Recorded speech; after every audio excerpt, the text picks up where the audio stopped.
Саламатсыздар ма? Бүгін сіздермен осылай етсіз картошкадан ғана жасалатын дәмді тамақ дайындайтын боламыз, көреміз. Осындай 2 сарымсақ керек, кішкентай. Оны күштен өткізіп аламыз. Осындай кішкентай күштен.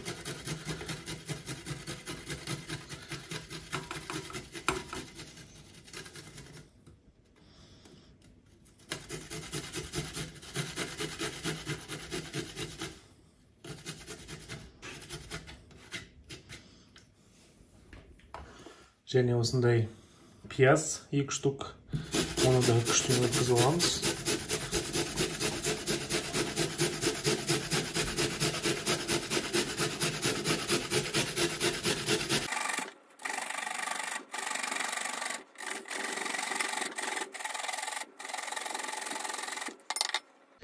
Мен 1,5 жуа өткіздім күштен. Және осының үстіне 3 штук жұмыртқа. Менде домашний жұмыртқа.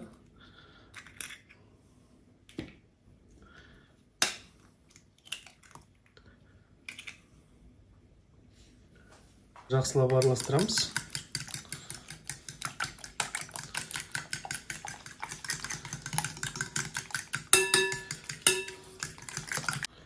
Енді осыны қоя тұрамыз. Енді осындай қатты үлкен емес аршылған картошка керек. Оны да үккіштен өткізіп аламыз.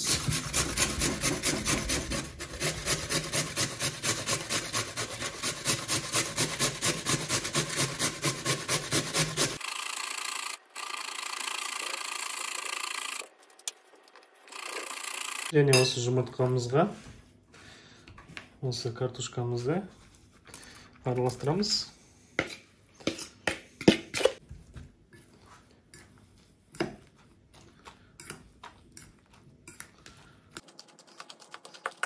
Аздап қара бұрыш, аздап тұз,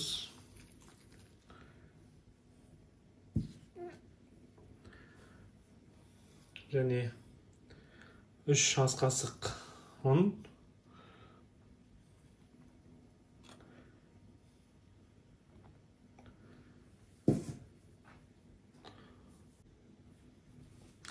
және жақсылап араластырамыз осыны.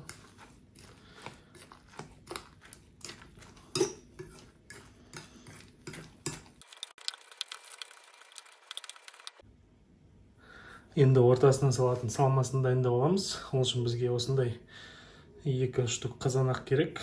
Оны ортасынан бөліп дайындап алдым. Осыны үккіштен ұсақтап өткіземіз.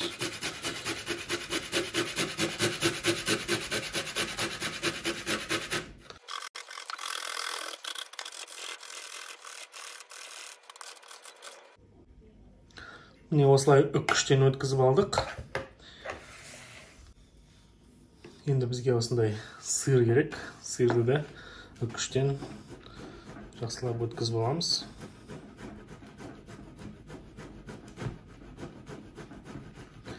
Бұл бізге ортасына салуға салмасына керек.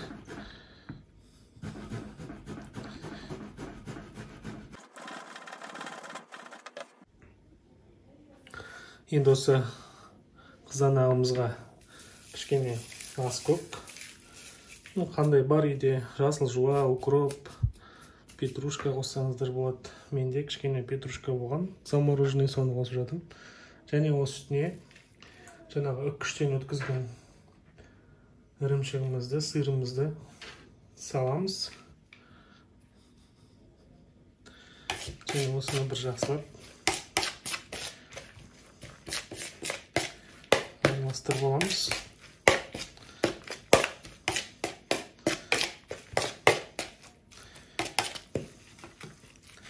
Кішкене тұз, бұрыш қоссаңыздар болады.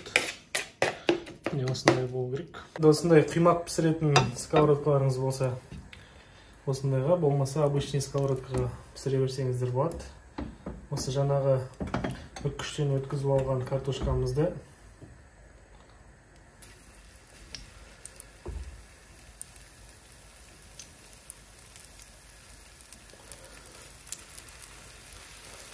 Осылай біркелкі қылып жайып.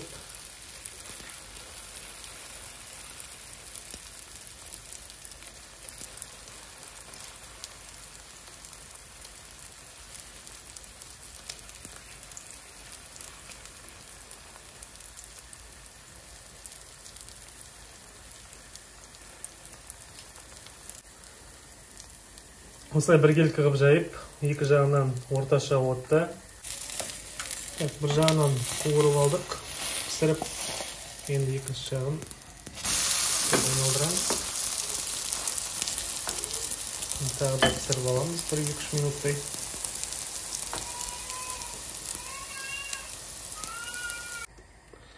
Біріншісін пісіріп алдық, енді екіншісін де дәл солай пісіріп аламыз. Біркелкі қылып жайып.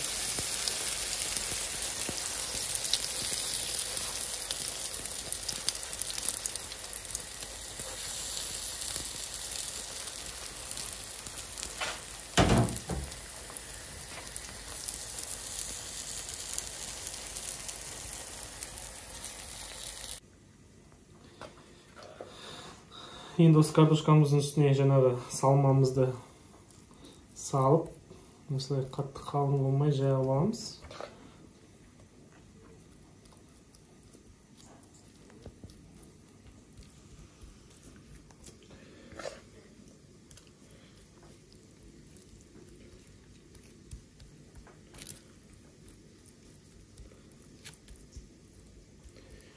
Біркелкі қылып жайғау керек, обязательно.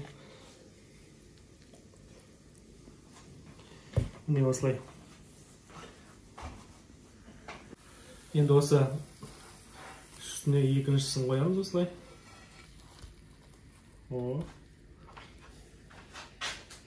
Осының үстіне тағы да салмамызды жаңағы саламыз осылай.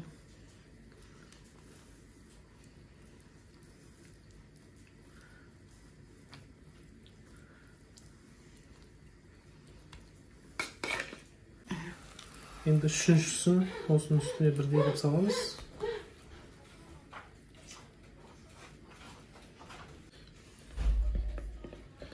Енді қалғанын осының бетіне жағып.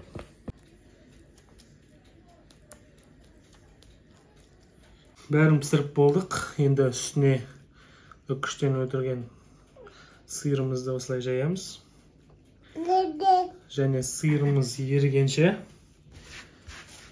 5 минутқа духовкаға 180 градусқа қоя тұрамыз. Немесе 180 градуста қыздырылған духовкада сөндіріп, просто 5 минут қалдырсаңыздар болады.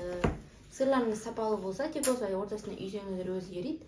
Ал кәдімгі қарапайым сыр болса, сәл жан-жақтарына шығарып қойыңыздар. Біздің кейін келесіңіз. Ал енді бисмиллах деп дәмін көрейік.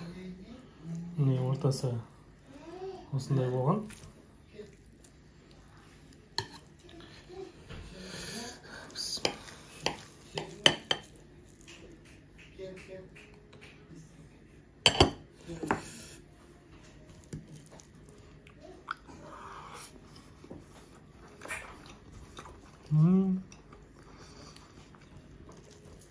Дәм өте керемет.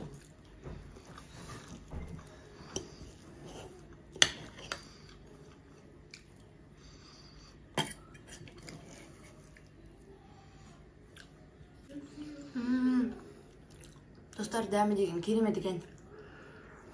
Өте дәмді, мынаны үйде жасап берсеңіздер болады. Ет ештеңе керек емес. Дәм енді айта алмаймын. Міндетті түрде жасап көріңіздер, өздеріңіз көресіздер. Өте керемет. Майлы да емес, прям керемет.